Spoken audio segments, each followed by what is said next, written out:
Okay, here we go. So we were talking about overflow metabolism. Microbes take up sugar very fast, and then they end up dumping most of the usable free energy. And that's the puzzle. And so the next question is then, what would be a possible reason for doing that? And it seems the primary reason, I'll show you a picture.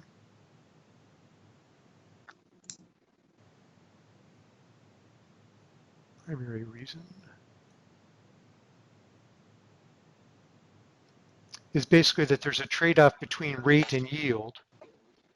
So the idea is that the cells can actually grow faster when they take up sugar very quickly and overflow part of the sugar through this acetate output. So they take up sugar very fast, they get a little bit of free energy from the glycolysis, and they dump out the acetate overflow. And they still pass some of it through the whole cycle.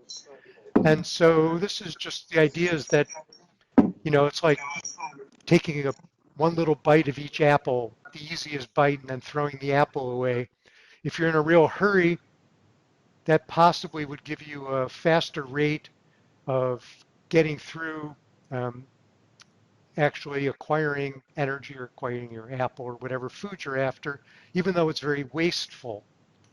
And so in fact, what you end up seeing exactly is that the cells that grow very quickly by overflowing some of the vast majority of the usable food can grow very fast, but their yield is very low, where we measure yield as the amount of reproduction per unit of sugar taken up.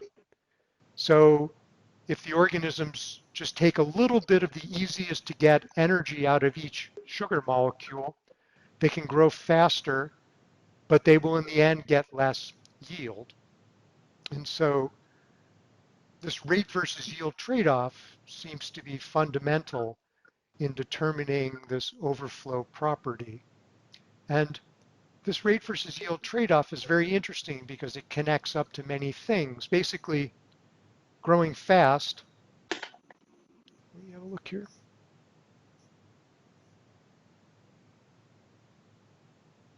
Growing fast is basically making babies more quickly, and more yield is making more total babies. So it's a trade-off between reproductive rate, how fast you can make babies, and the total number of babies you'll make over your lifetime, which is the reproductive yield. So this is a typical trade-off between reproduction and fecundity. It also has interesting property, which is that um, when different genotypes are competing with each other for sugar, so if you imagine that we have some sugar and we put two different strains of yeast on the sugar, and those two different strains of yeast then compete with each other for the sugar. The one that takes up the sugar faster and grows faster, by the time all the sugar's gone, that's the strain that's going to be most abundant. But because the sugar's being taken up quickly and used inefficiently, the total population size, the total yield of the combination of both strains is going to be relatively low. So there's a trade-off. Because one strain is outcompeting the other by growing very quickly and inefficiently, the total productivity of the group is reduced. The total yield of the group is reduced. So in fact, if both strains grew more slowly, both strains would reproduce more because the yield would be higher. But that's not how natural selection often works. Often natural selection will favor the type that grows the quickest, even if it reduces the fitness of all of the individuals involved. So this rate versus yield trade-off is basically a trade-off between individual success against neighbors and the efficiency of a group. And one of the things I found fascinating about this puzzle is that it tied together this notion of basic life history characteristics, reproductive rate, reproductive yield, the tension between individual success and group success, to the most fundamental aspect in all of biochemistry, which is core metabolism. And to me, that was shocking when I first heard about it. Someone else actually raised the problem. And when I first heard about it, because I'd always thought biochemistry is interesting, but biochemistry is what you learn in your textbook, like Leninger or Stryer. There's all those pathways and cells do these things. There's the Krebs cycle, and you learn it and you forget it, and you learn it and you forget it, and then you just forget it, and you don't remember it at all. And all of a sudden, the Krebs cycle and electron transport was closely tied to these issues of trade-offs between reproductive rate and efficiency, and between the tension between individual success and group success, which is, of course, the foundation of studies of social behavior. And to me, the idea that the fundamental principles of social behavior were actually fundamentally shaping and influencing biochemistry was just incredible. That you could think about those subjects, and then in fact you could not think about biochemistry without thinking about the principles that drive what we normally think of as social behavior. And once I realized that it was really interesting. And so I was sort of joking about learning the Krebs cycle and forgetting it, but it was only half a joke, because I've learned the Krebs cycle and forgotten it I don't know how many times, and until I just completely forgotten it. But once I started getting interested in overflow metabolism, then I could really learn about core metabolism, and now I really understand core metabolism much more deeply.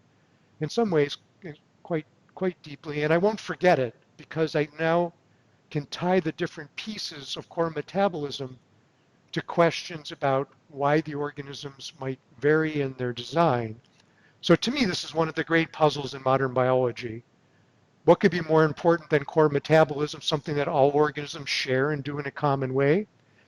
And yet the principles that cause variation in core metabolism are the same principles that we need to study such a wide range of other topics which we would normally think of as being completely unconnected.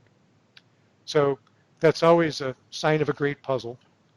And that'll be the first topic that we talk about in more detail. Um, Questions?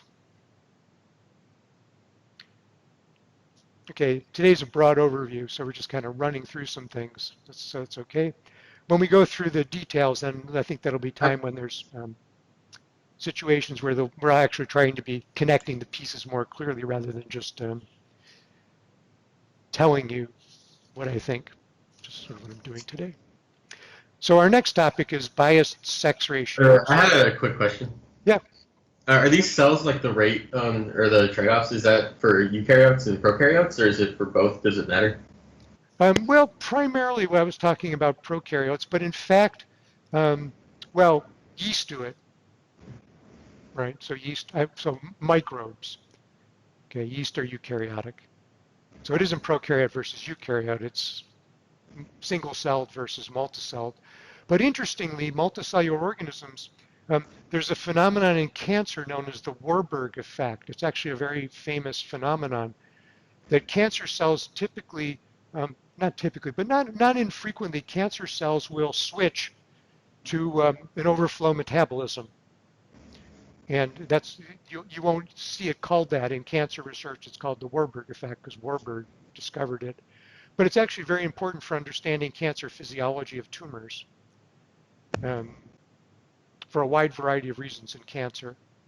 And probably it's the same sort of thing. Cancer cells are probably using resources inefficiently, but by just taking up lots of food and doing it. But it's a little bit unclear, actually, what the forces are that favor that in cancer cells. There could be a variety of things going on. Um, so, but it does. And in yeast, it's called the Crabtree effect because Crabtree discovered it in yeast. But it's well known in yeast and plays a very important role in yeast in industrial processes because the overflow is not just acetate, it's often ethanol or other fermentation products. And so in industrial microbiology is often very concerned with either making fermentation products or using resources more efficiently, and so avoiding overflow metabolism. So these comes up a lot in microbial engineering. So it truly is a topic that covers many things, as any great puzzle would. Um, yeah.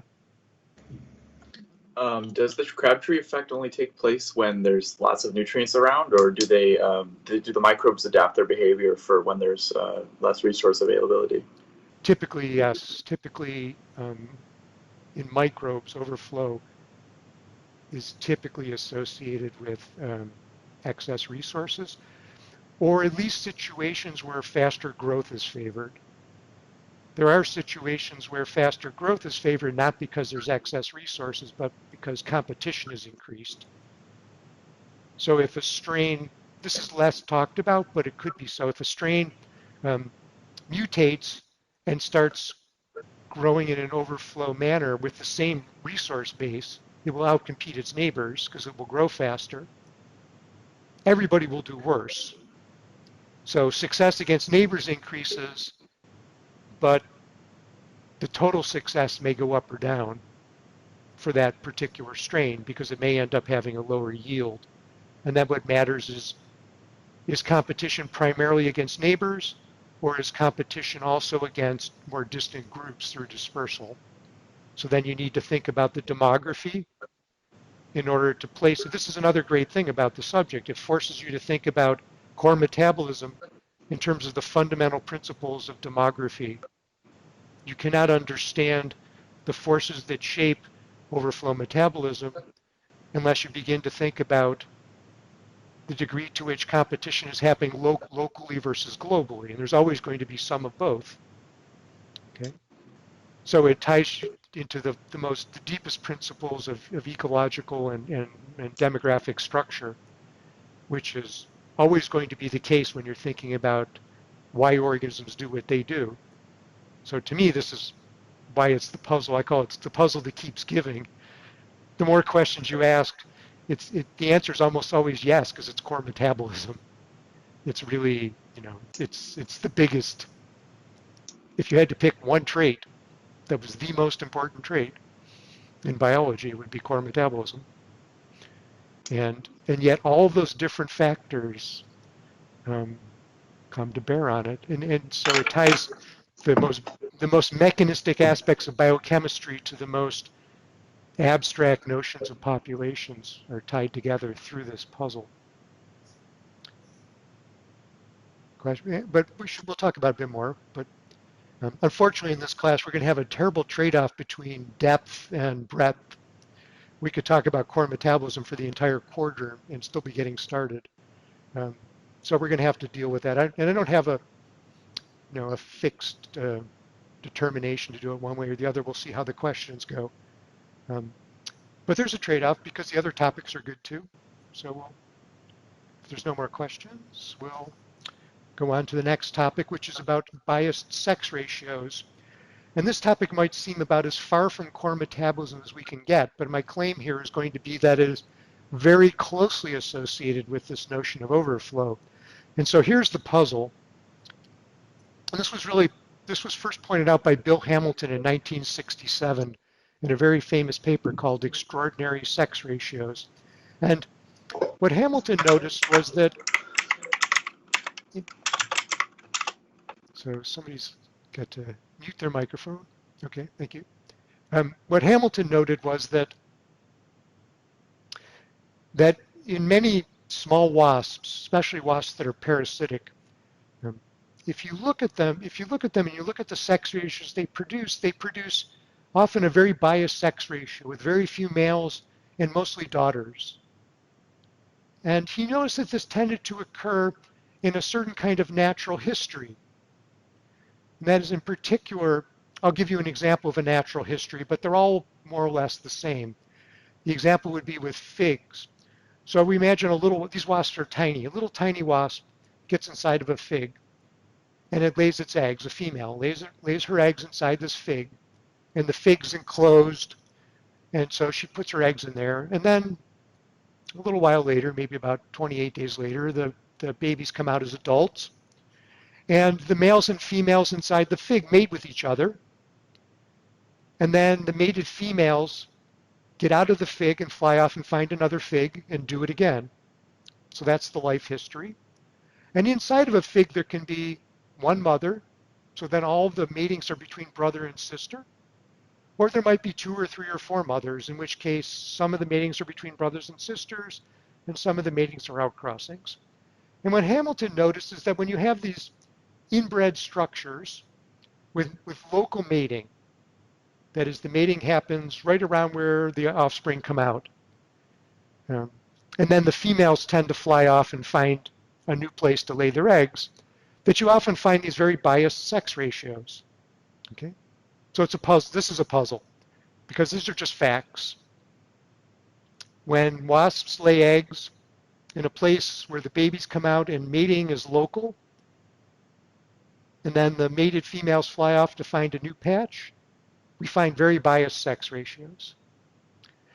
And Hamilton recognized that this was a significant puzzle because most animals have about the same number of sons and daughters. So the sex ratio is about equal. And there's a very famous and important theory in evolutionary biology, and there was from 1930 from R.A. Fisher, for why the sex ratios tend to be about equal. And we can talk about that later. It's not that important today. But Hamilton recognized that his observations were really seemed to contradict one of the most fundamental theories of evolutionary biology. So he recognized that this is a good puzzle. I'm onto something here. Um, and so he thought about that, and he tried to understand, why these wasps do this. So he was doing the right thing. He was searching natural history. He found a puzzle. He recognized that it was an important puzzle, and he knew why it was an important puzzle. He knew that it contradicted something very important, and therefore, if he could figure out what was going on, it would be something profound in relation to an interesting um, concept that was already understood and recognized to have a big effect on the way people thought about biology. So he was doing everything right.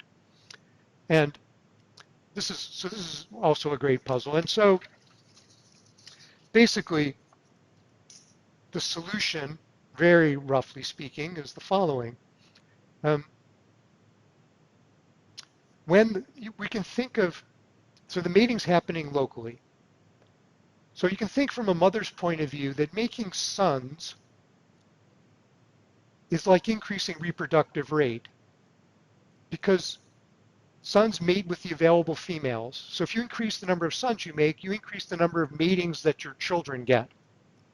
And the number of matings that your children get determines your reproductive rate, right? So by increasing the number of sons produced, mothers are increasing the reproductive rate. But if you make more sons, you make fewer daughters. And to use language really in a very crude way, daughters are effectively yield because they're the ones who make babies. Sons don't make babies. So a mother that makes more sons increases her reproductive rate, but she increases the reproductive yield of the group because the reproductive yield of the group is the number of females that are made. Each female then makes a certain number of babies herself. So every female that's transformed into a male reduces the reproductive yield of the group. Every extra male that a mother produces increases her reproductive rate. So this is really a trade-off between reproductive rate and reproductive yield, okay? Which is also then the same fundamental tension because a mother that increases her reproductive rate increases her own success at the cost of reducing the success of the group. In fact, if all the mothers got together and said, let's just agree that everybody makes the same sex ratio, then they would all do better if they made relatively few males and made mostly females, because they would have a lot more grandchildren that way. So when I say better, obviously I mean counting up grandchildren. Again, I'm abusing language horribly, but the idea is that we're using shortcut for understanding fitness without writing out mathematical models, which is the way we normally do this. And so this tension between reproductive rate and yield is the fundamental tension, once again, between individual success and group success, which is exactly the same as the overflow metabolism problem. It's not kind of similar to the overflow metabolism problem. It's exactly the same as the overflow metabolism problem. Now, it took a really long time for people to see those connections. Hamilton recognized in 1967 that he was talking about individual versus group success. But it took a long time for people who studied metabolism to recognize that they were talking about individual versus group success. And then most people still don't associate sex ratios to overflow metabolism. That's something that I do. But it's a correct match. It really is the same thing. And once you recognize that similarity, you can see it shaping many things. It's one of the most powerful forces in nature, this tension between individual and group success. It happens over and over again, shaping many different things. Again, the surprise is that it can shape something like sex ratios or core metabolism in exactly the same fundamental way. And so that's my claim, that these are great puzzles. Now, this bias-sex ratio problem has been a great puzzle in the history of evolutionary theory and has really been the foundation of many, many important ideas. Okay. So that's the connection. I was going to show you, I'll show you a couple pictures just to make it seem a little more real.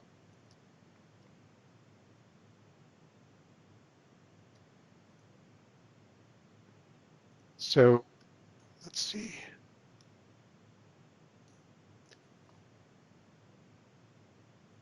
These are actual sex ratios of a wasp, a fig wasp. So these are the number of mothers that are laying eggs in a fig, and this is the percent males. And so when a female's all alone, then her sons don't compete with the sons of other females. So making more sons does not increase reproductive rate because the sons will just be competing with each other. And so the sex ratio tends to be few males and many females, which is just what the theory says. Then as you increase the number of mothers laying their eggs, that increases the degree to which a mother's sons are competing against other males, therefore increases the amount of potential competition and increases a mother's reproductive rate by making more sons. And so as we go up with the number of mothers that are competing, we see the sex ratio increasing. And so these wasps really and truly do this. And this is now widely studied across many, many different insects. And we often see responses like this. We don't always see such a simple response, but the way in which wasps or other organisms respond then teaches us a lot about fundamental principles. When this idea was first proposed, it was like, well, it's cool and the idea sounds good, but do animals really do this? Can female wasps really, get inside a fig and say, oh, there's another female here, I'm going to change my sex ratio? And the answer is yes, they really can. But they don't always, and the situations in which they do or don't is very interesting because this will teach us a lot about the nature of adaptation. When do organisms evolve to respond to particular forces and when do they not? So again, this has been a very powerful, and this is the little wasp here that is involved in this process. This wasp is less than 2 millimeters long. It's very tiny. And so anyway, that's just to show you that it's a real story. It's not just a theory story. It was just a theory story, but eventually people figured out that there was really a lot going on and that animals really do respond to these situations in sometimes very complicated ways.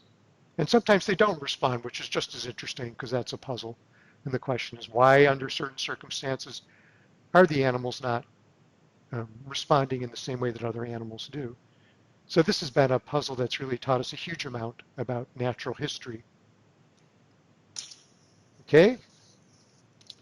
Questions?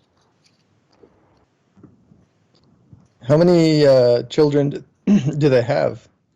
If it's 10%, then you could make a guess that they have 10 children, right? And you only need one male to do all the work. You mean if they're alone? Yeah, for one mother alone. Yeah, so basically the theory is, theory suggests that you make the smallest number of males to fertilize all the females. And there's quite a bit of study about that. I don't really know the most recent empirical details, but for the most part, um, you see that. You can tell because if the brood size is very small, then you have to make a higher percentage of males. But as the brood size increases, you tend to see more females being made. So this is a common pattern for many reasons, is that you see these under these competitive circumstances.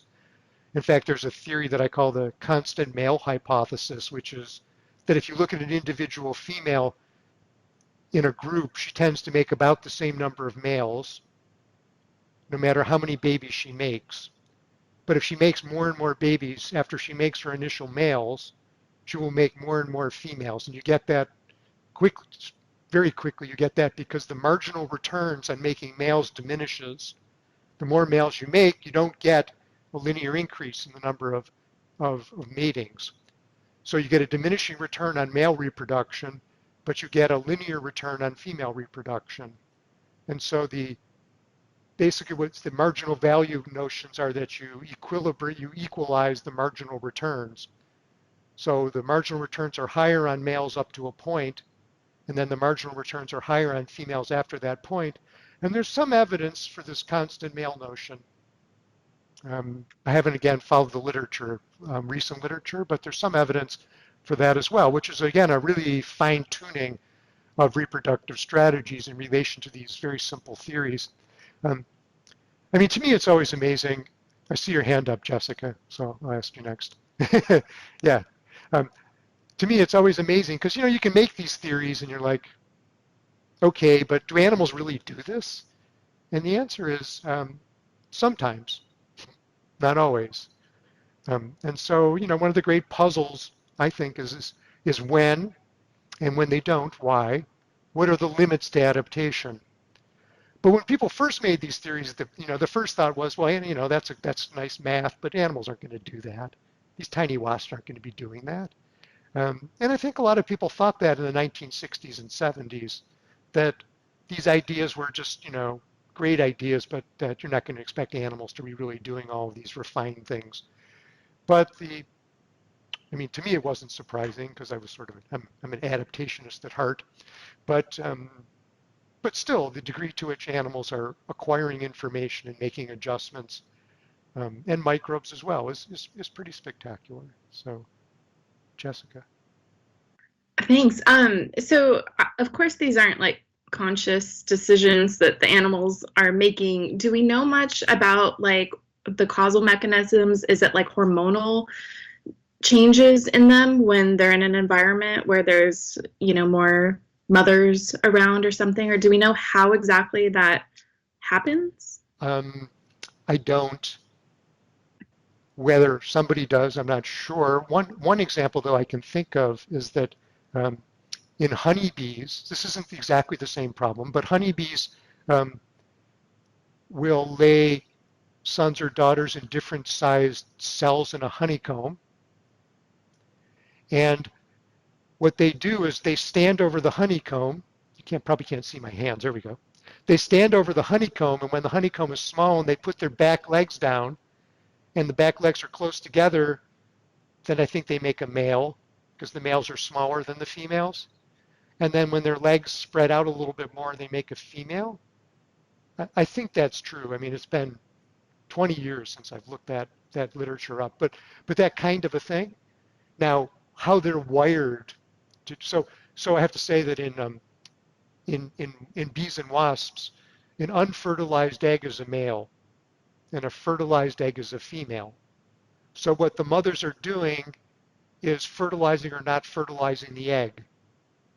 And that's how they can control the sex ratio in a very short time, is that they store the sperm like most insects do, and they store sperm in a little sac called a spermatheca. And then they fertilize by the sperm coming out of the spermatheca into the oviduct. And they can apparently control that. And apparently, and many wasps and bees can do. Now, a mammal would have a harder time because our sex determination system is different. But there are sex ratio, and for a long time people thought that mammals could not have sex ratio biases because of our sex determination system. There's some evidence that some mammals do have sex ratio biases, but it's unclear, at least I'm not familiar, I haven't kept up with the literature, so I can't tell you what the mechanism is. Um, so, the mechanism is possibly distinct. You okay? Okay, let's see. I think Rhea had her hand up next, and then after that, Brian. Let's do Rhea. So my question was, is this a phenomenon observed in other larger animals as well? And does it have Phenomenon? anything to do with this biased sex ratios? Yes. And I was wondering if it has anything to do with lifespans. I don't know why I think that, I just do.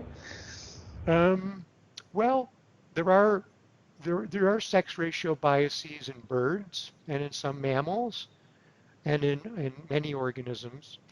And it's a very interesting and widely studied topic, the sex ratios, because I like to say that it's a central topic in evolutionary biology because it's one of the few things we can count fairly easily is numbers of males and females. And we have a lot of reasons to think that the numbers of males and females produced has a very strong effect on fitness. So we have something we can measure easily, which has large consequences for fitness.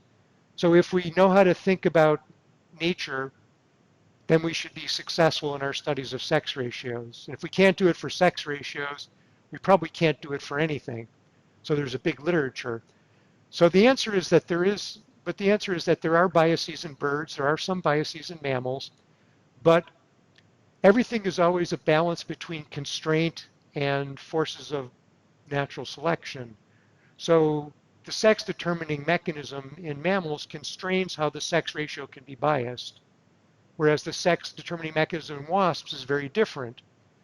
So we get a lot more freedom, so to speak, in wasps to change their sex ratios because the mothers potentially have control over fertilizing or not fertilizing an egg. In a vertebrate, the question is, well, how can a mother control the sex ratio? Can she pick Y-bearing sperm over X-bearing sperm? Can she somehow determine whether a zygote is a male or female zygote and abort the males or the females? Now, in humans that the conception ratio is about 130 males to 100 females. And the birth sex ratio in humans is about 104 males to 100 females. And males die faster than females pretty much at all ages. So more males start life. So the sex ratio in humans is not 1-to-1. Basically from conception, it's very male biased. And then males are dying more rapidly than females throughout life. At birth, it's 104 to 100. And then later in life, it's typically female biased. Of course, that varies in humans based on all sorts of things. But if you take humans and you strip out most of the social and cultural factors, that's the underlying biological pattern generally. So humans are not truly 1-to-1, even though the Mendelian genetics would give you a 1-to-1.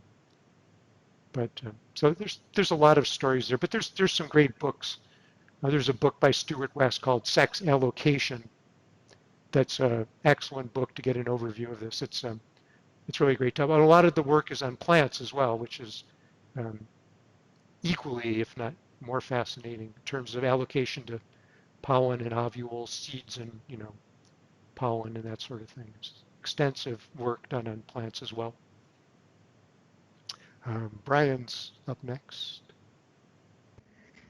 Yeah, I was just wondering, do you know if like the higher sex bias ratio results in a lower genetic diversity for the populations, or does like more of one sort of compensate for less of the other?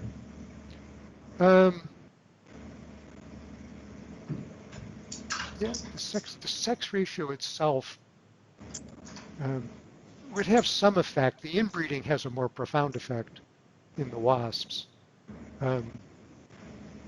think a bias-sex ratio, there's probably there's a well-known answer to this question. I'm just kind of working through it in my mind very quickly. I think if you reduce the number of males, you probably slightly reduce the amount of genetic variation, but not by a lot, because the genes are going to be passing through male and female bodies, right? So you're just going to slightly reduce the effective population size. Okay. Yeah. Thanks. Is that Jonathan? Yes. So I guess this is kind of similar to Brian's question. Yeah. But I was wondering, because like evolutionarily, an organism's goal is just to,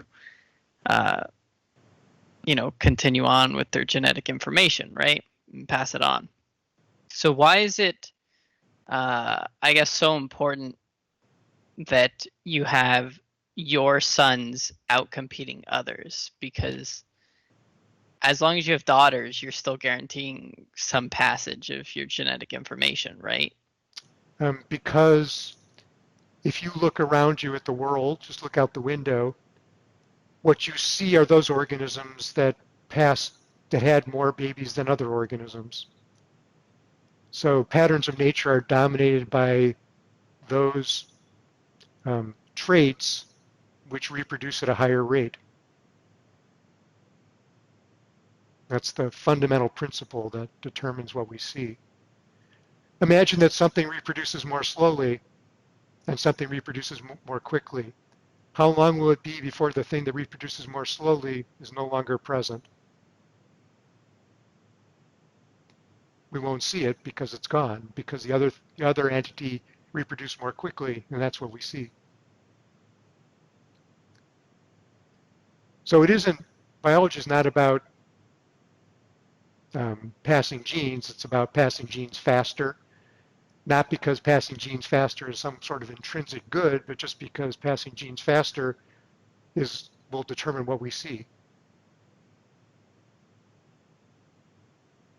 So you can think about that, and we can talk about that if we want to talk separately later, because it's very important. That's what shapes patterns, and I'm taking that as a fundamental principle on which everything I say is based. Okay. So we have a few more minutes. Let's see where we are.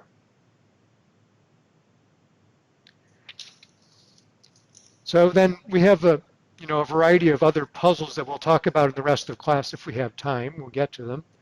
And I'll run through them fairly quickly. And what I think I'll do is I'll run through them, very quickly, and we probably won't finish today, but at the start of next class, I'll finish up, and then we can talk a little bit about the overview of all the puzzles.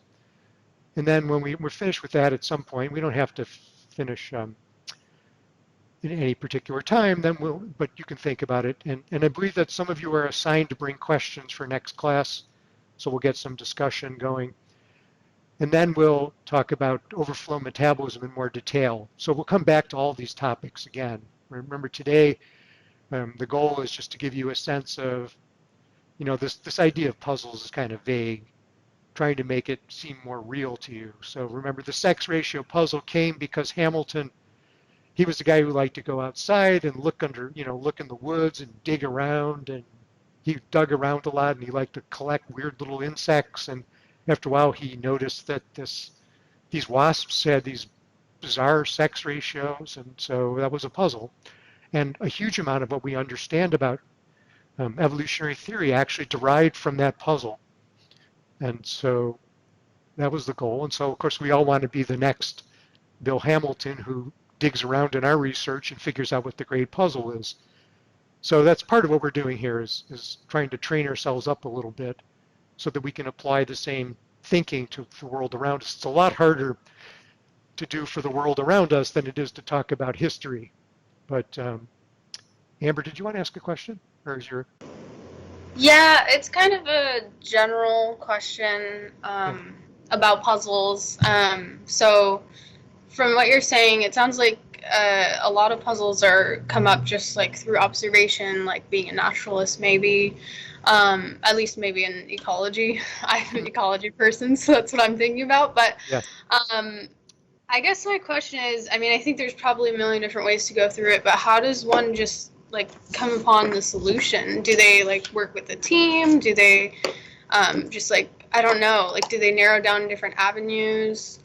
I don't know. I just think like it sounds like a big question. Like all these things, these puzzles that you're sharing are really cool, but they sound like really big questions that I don't feel like I could tackle alone. Well, just recognizing the puzzle would be a major contribution. And in fact, it's hard to recognize. I mean, I'm giving you the classics in the history of evolutionary biology, so none of us will probably ever discover a puzzle like that. But on the other hand, you have to study something in order to get used to things. And so I think what I'm asking you to do in this class is to go ahead and think about your own field of study and just to say what the puzzles are in a concise and direct way. Do it for the things that people already understand as puzzles in their field, but try to do it in a very direct and simple way and say it in your own words. And then try to think about your own research or things you're interested in yourself, and then ask yourself, could I give a seminar? Could I walk into a room and in the first 3 minutes of the talk lay out what the puzzle is in a way that everybody could understand what it is? Completely non-controversial. Everybody would agree, yeah, okay, those are observations. I understand what it is. Before I go on to saying what I think is the solution. It sounds easy, but actually what my experience has been when I've asked people to do it, that they have a very hard time doing it. And so it takes practice. So that's what I'm asking you to do, is even in your own mind, just to say, okay, I have a research project. My research project probably started from some observations of nature. Can I say what they are in a very simple and direct way so that anybody listening to me would go, yeah, I get the puzzle, and not interject what I think. That's the hard part. People have a very hard time not interjecting into the statement of the puzzle what they think. A good puzzle is expressed without any interjection of your point of view. That's what makes it easy for anybody else to say, okay, we have a common basis to agree on. I'm going to disagree with all of your opinions because I don't believe anything that you say, but the puzzle that you raised, that's a good puzzle. And that's how most scientists tend to be. They tend not to believe anybody else very much. They're kind of like that, sort of intrinsically grumpy. But if you give them a good puzzle, they're pretty excited. So it's important to be able to separate those things. And it's actually, again, it's not so easy. But once you learn to do it for your own work, once you learn to do it and you kind of get the tuning of your mind into it, then you'll find you're better at it. And I think you'll actually, my claim is you'll find that it's much more helpful than you might have imagined. Because remember, I told you that if you want to learn immunology, how should you do it? The key is to figure out what a good puzzle is and organize all the information around it.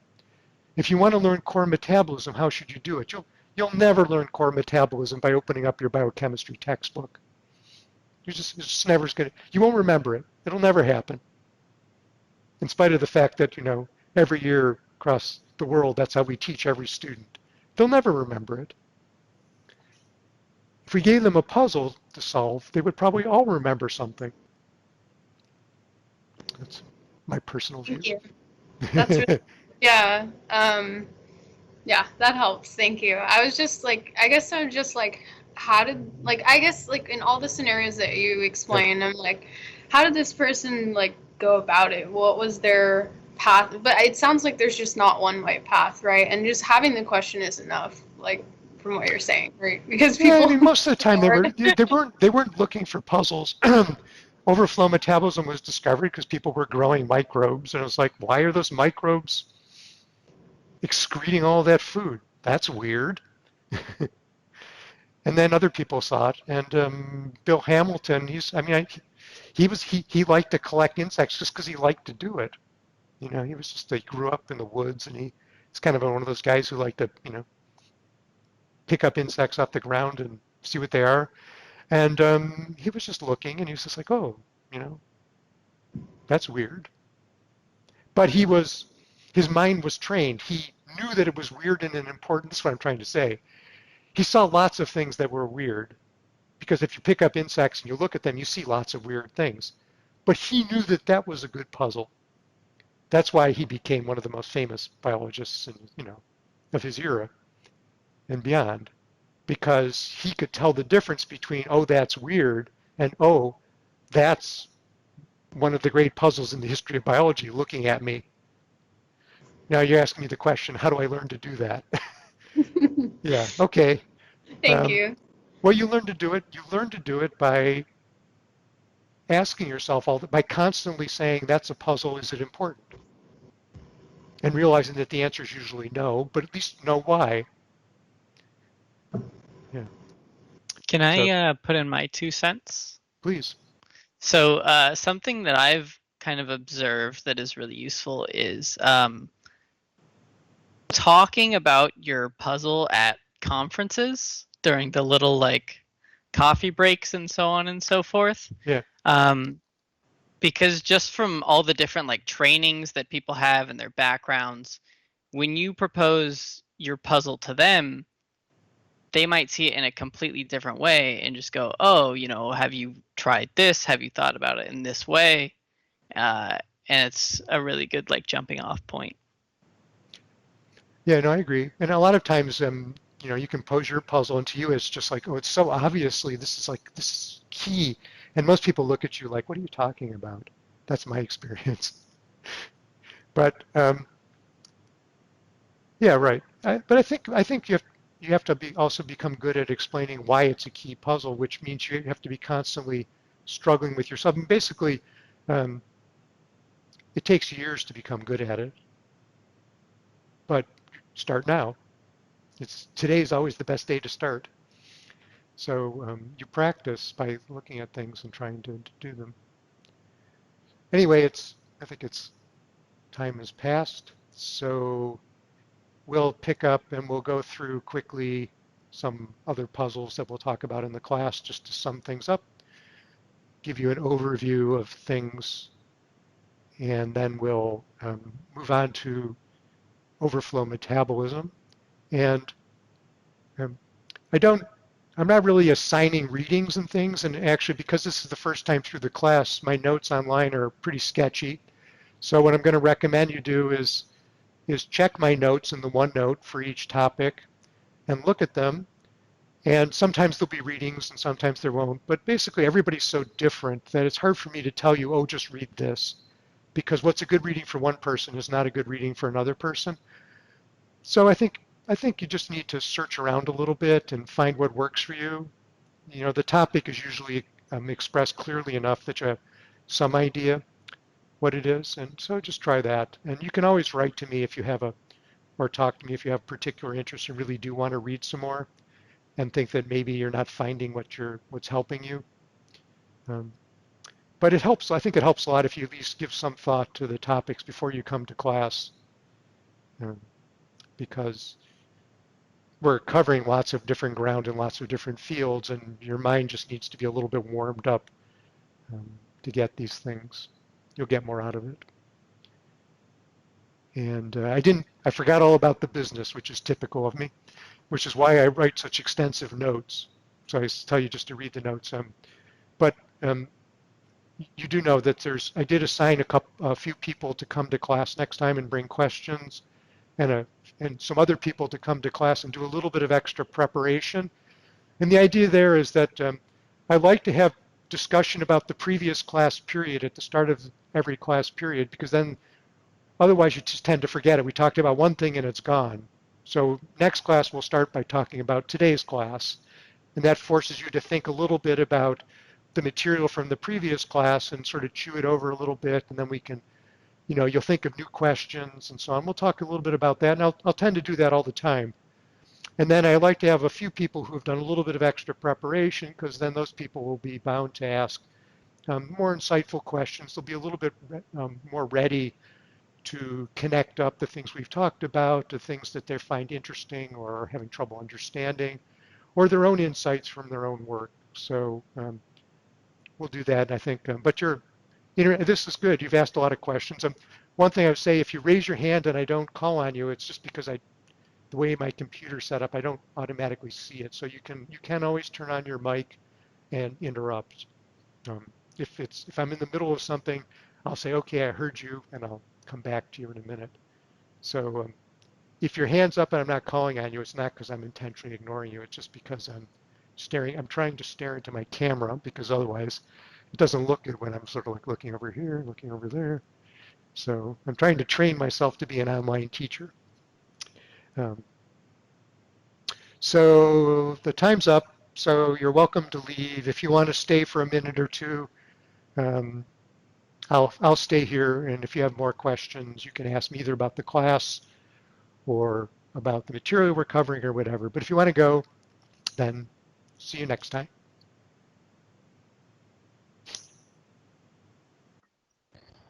Thank you. You're welcome. Thank you.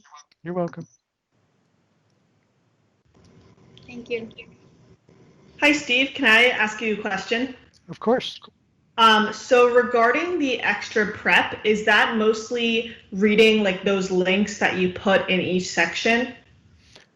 It's using your own judgment, basically. I put in some readings, but it's very hard for me to pick readings that are appropriate for a class, especially a class like this where some people know a lot more about the topics than I do, and some people the topic is so new that they hardly even know how to begin. So we don't, what I really want is everybody just to bring their own point of view and their own way of doing things. So just do what seems right to you. And Okay. you'll see as we go along, you'll see what other people are doing and you'll adjust. So. Okay. Yeah, I'm just the first one, so I'm a little lost.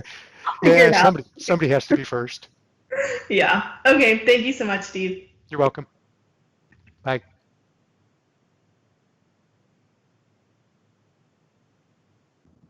So can I make a statement of my interpretation of what you said is so we can talk about it? A puzzle is a paradigm and observations that don't fit with that paradigm. Yeah, you could say it that way. I mean, I don't have any problem with that. I'm hesitating because the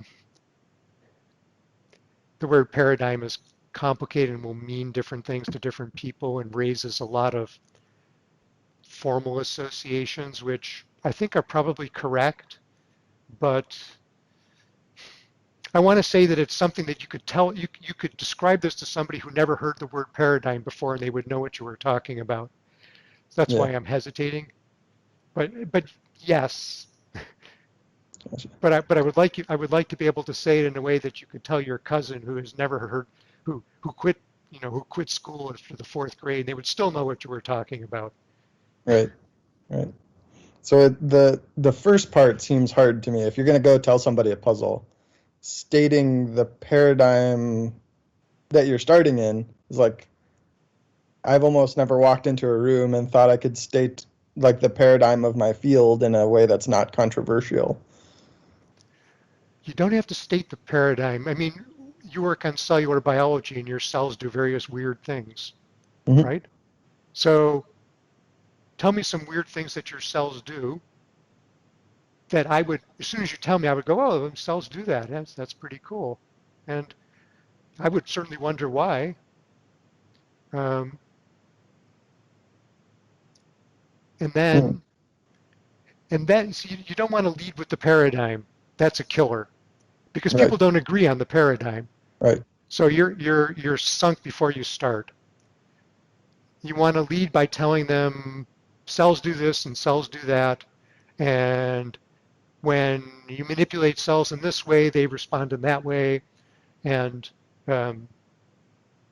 that's puzzling because, and there's the hard part, but because requires a conceptual framework. But if you describe the observations in a sufficiently direct way, and you kind of cheat a little bit by saying things with your voice and with the way you say things, so that you're kind of implying by the facts that you're presenting and the way you present facts that this is something that doesn't automatically add up. People will hear that and they'll buy it. What you want to do is minimize the discussion of the conceptual framing. Then you provide a framework and put the puzzle in the framework and go on. Because in any field, a significant fraction of your audience isn't going to like the way you frame things in terms of the conceptual framing. For sure. You want to give them a puzzle so that they can say, while they're sitting there going, actually, those observations are pretty cool, and I would frame it this way. Now they're going to be on the edge of their seats because they're going to be thinking, I'm ahead of him. I've got it better. I know better than him what's going on here. And actually, it's a pretty cool puzzle. And you'll see them. They're engaged. They're with you. They're disagreeing with you, but they're interested. And when you speak to people and you see that, it's kind of exciting. Because people are like, they're listening. They're really like, they feel, you can see them. They're like, oh, I'm gonna get this guy. But it's in a good way, because they're not saying, oh, I think the person's stupid. They're thinking, oh, that person's giving me something to think about. This is a good day. I'm going to go home and I'm going to think about that. This is cool. And then even if the rest of your talk they don't like it, they'll be happy. And then you'll have a real good conversation with them. They'll come up afterwards and they'll go, I would frame it this way, and then you can argue about the framings and so on, but you'll have a good argument because you have a common ground. But if you lead with the framing, as soon as you do that, that person is going to go, oh, Right. I'm sick of those people who always frame things that way. That's all wrong. And then they're going to be looking at you with a different face. They're going to be looking at you with, oh, that's, And while you're talking, you're going to be seeing that. You're going to be going, oh boy, I'm in trouble. Gotcha. But it's real. I can tell you that it's I've been tuned into this for years. I watch seminars and I watch how I can tell within the first 3 minutes between the person and the faces in the audience, you can tell almost everything. Not always, but often you can see it. And as a speaker, it's really interesting because when you experiment with that and you watch people's faces and how they respond, it's almost shockingly how much you can influence how people look at you and respond to you by changing the order in which you say things and how you say things in the first few minutes. Right. So I really encourage you there's no way to know except to experiment and to watch. Again, we all go to a lot of seminars. Watch other people. Watch what they do. And reframe their talk. Take their talk and reframe it. Say, if I was to give that talk, I would say, here's the puzzle. And this is how I would say it. So you can practice constantly that way. Yeah, I like this idea. The way I explain the puzzle to myself might be very different than the way I explain it to someone else. Yeah, no, you have to. That's for sure. Yeah, and that's the hardest thing. People have a hard time separating their own framing in their mind from the puzzle, and so you make it very hard because you hit somebody up right from the start with basically your lifetime of thinking and how you got to somewhere before they've had a chance to even like settle into their seats and like figure out who you are and like somebody's talking to me. And people don't like that. It's just uncomfortable. People don't. I mean, if you ask somebody if it was a good talk or not, they might say no, I didn't really like that. But if you ask them why, they wouldn't tell you. I don't know. I just didn't like it. But actually, it's something worth paying attention to because you can see that these things happen. I think for good reasons. I mean, I can think of a lot of the puzzles that I've worked on. People arise in conversation. People tell me things they're interested in, and then the hardest part is for me to get them to stop telling me what they think, and just to get the puzzle. Yeah. Gotcha. Thanks. Yeah. Yeah. That clarifies a lot. Okay. Anybody else? questions about what we talked about or the class? I had just probably a simple question. Thank you, by the way. This was really fun to hear about all these today. So I have a quick question about the HIV example and so when it comes to like the combination therapies, it seems like those had broader reaching sorts of applications to other Yes. areas. My question, though, is kind of similar in regards to like this new way to conceive, well, sorry, the pun, this new way to think about the reproduction rates of viruses. I'm wondering whether that has been applicable to any other viruses, or is that like something unique to HIV, the way that, Well, the latent period is maybe unique, but what really changed, and I emphasize this, what really changed was that the hardcore molecular virologists who thought so different disciplines can be defined by what they consider a solution. A molecular virologist would never consider an ecological answer to be a solution to a problem that is something that goes on in their lab. And suddenly they were confronted with the fact that the answer to the greatest puzzle in their lifetimes was ecological. And it forced them to rearrange their notion of what a solution was. That was huge. So in this case, it wasn't that the latent period was identical to something that happens in lots of viruses. What is identical in lots of viruses is that the number of viruses that you see in an infected individual's body as a consequence of the population of immune cells and the population of viruses interacting in an ecological predator-prey type of thing. Now, ecologists and people who model the immune system have been doing that for decades, but the molecular virologists were basically, they didn't think that was the least bit useful. They couldn't imagine why people would do that, and all these equations about population growth and so on. But what to me, and I emphasize this, what to me was so interesting was that the 2 weeks afterwards, the best article written about the topic was written by a molecular virologist. He was a smart person. He had mastered, because this didn't take that long, he mastered the equations of ecology and explained them in the context of molecular virology so beautifully. He wrote a beautiful article. It was really great. And to me, that was like, oh, this is great. Molecular virologists are writing beautiful ecology papers.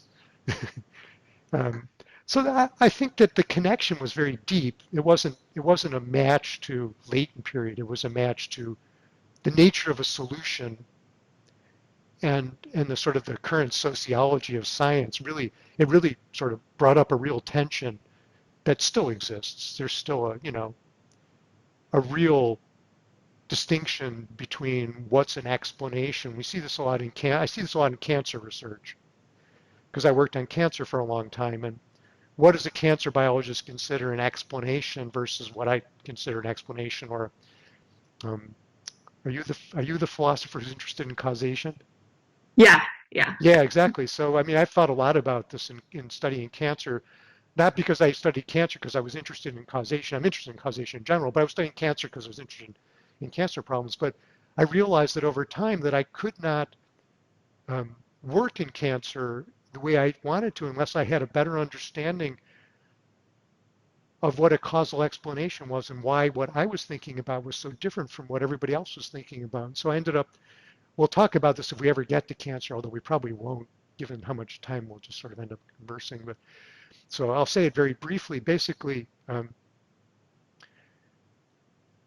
cancer genetics is not that old. And when people started realizing that genes were involved in cancer, then they started essentially using causal language, saying this gene causes cancer. And it's really interesting the way they determine that, because the way you determine that a gene causes cancer, there's sort of two different types of causality. But one of them, the classic experiment is that you have a bunch of mice, and then you take one population of mice and you just leave them the way they are. And you take another population of mice and you introduce a genetic mutation into those mice. And then you just let them live their lives.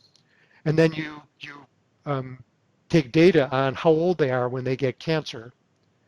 And so let's say you're interested in breast cancer. And so after a year, the mutated individuals, half of them have breast cancer. The non-mutated individuals, only 10% have cancer. So you've seen a shift in the age of onset. And so that's evidence that the genetic mutation is causing cancer because it's shifting the rate at which cancer develops. And that's one notion of causality. But if you look at most of the, and actually that's what cancer biologists did this for a while. So they used a shift in the age of onset as a measurement of outcome, and then they could correlate manipulation with an outcome. And to me, that's fine. I actually am happy with that. And then the second kind of causality, which is very common, is if you look at a tumor, particular type of tumor, but prostate tumor, and you look at prostate cancers, and you see that almost all prostate tumors have a mutation in a PTEN gene, PTEN.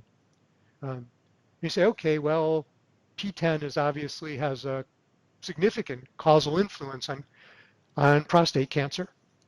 But this is a little bit shakier because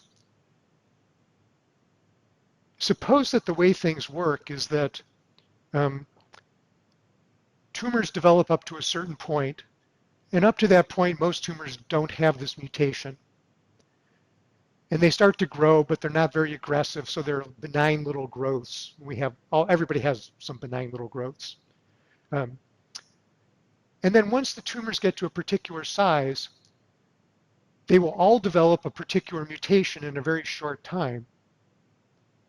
So all the tumors have that mutation, but that mutation does not determine whether or not an individual gets cancer. Do you see the distinction? So you can't just look at a tumor and say all tumors have this mutation, therefore this mutation is causal for the tumor. That's not right. And yet that's what most people would do. They would just do it as a correlative association. Now, for most cancer biologists, the reason why they do that is not just because they don't know what they're talking about, but because many cancer biologists are looking for treatments. And if you're looking for treatments, then you're really interested in the genes that influence the physiology of the tumor. And so those mutations that I'm causing non-causal actually may have a primary determination in the physiology of the tumors, which determine the response to drugs. So they're physiologically profoundly causal. I wouldn't use that language, but physiologically, the presence or absence of that mutation profoundly influences the physiology of the tumor. So if you're interested in coming up with treatments, that's what you want to know. If you're interested in why somebody gets cancer or doesn't get cancer, you have to ask a different causal question. So there's fundamentally in disease, which is really at the heart of most biomedical research, often comes back to disease. There's two really different kinds of causality. But if you ask biomedical people, what do you mean by cause? There we go. Leave me alone. I'm busy. But they go back and forth between those different causal notions. And actually, they almost always know what they're doing. It's interesting because they'll know what they're doing, but they could not explain it. If you said, well, you just used the word cause in two different ways, they go, I did. Oh, I don't know. But they're often mostly right. So it's kind of interesting. But if you actually want to develop a framework or a paradigm for cancer research, now it becomes a problem because now you need to talk about causality. And you're going to have a really hard time because most biomedical researchers they're going to flip back and forth between the two types without knowing. It's interesting when they talk themselves, they're usually right. But when they listen to something like a framework or they listen to somebody else's research, they often get confused. They often get confused about causality, and they often say things that don't make any sense. And I think it's actually a really big problem because you can trace this down into, it's one of our topics, but we probably won't get to it. But it really hit me in neurodegeneration. Because when people study neurodegeneration, there's really difficulties that I think really affect how people ask questions with regard to what do they mean when they're studying the genetic basis of neurodegeneration, which is what one of the most expensive and biggest research programs in the United States is, genetic studies of neurodegeneration. But like, what are they studying? And it's actually, if you look in the field, it's actually pretty hard to get a clear notion because people don't have a clear notion. It's not that they don't know. It's like a lot of things in science are like this. They're known but not known. Which is why I really emphasize the importance of not just having a puzzle, but being able to say it clearly and know why what you're saying is clear. If you can do that, you separate yourself from other people, other scientists. It doesn't make you a better scientist so much, but it does in some ways. Because scientists do fantastic things, but they're profoundly inarticulate in some sort of core in a way that sometimes whole fields get into weird positions where they're kind of stuck around these things. So I actually think that there's a lot going on. And I think a lot about causality. In fact, my current book, which is on microbial life history, is really, that I'm writing, is really a book about, to me, it's a book about causality. That's what it's about. The whole book's about how do you study the causes of organismal design. That's what the book is about. But you can't write a book for biologists and say that's what the book is about. You have to write a book for biologists about a topic and show them how within the context of a topic that only by thinking this way can you answer the questions that a biologist is properly interested in. And I'm okay with that. And so the book is about how do we study causality and how do we understand microbial life history. And it's about both because that's how you have to do things. But it's hard to get people to pay attention. That's why I love the HIV example. Because if you had tried to say to people before the solution came through, you're talking about the latent period, but you're using that word latent in such a bizarre way that you'll never solve the puzzle. Let me tell you why. You would get zero attention. You just, please leave me alone, I'm busy.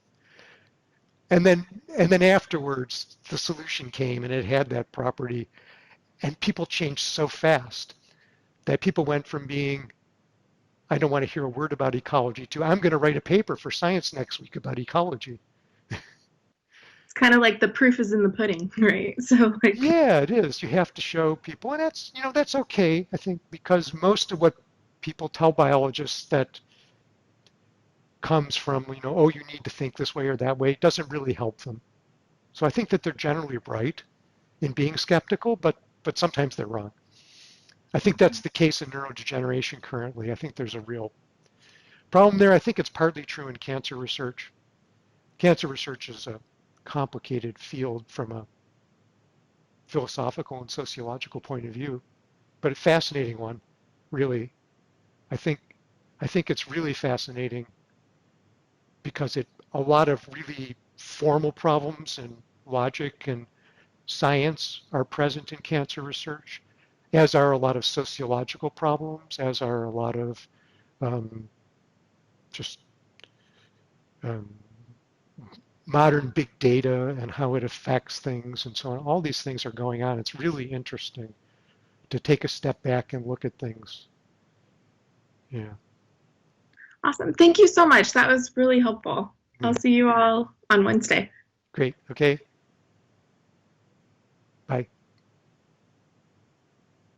Cool stuff. Thanks. See you later. Okay. See you on Wednesday. Bye. Bye. Thanks, Steve. Goodbye. Okay. I'm going to go now. Take care. Thanks again.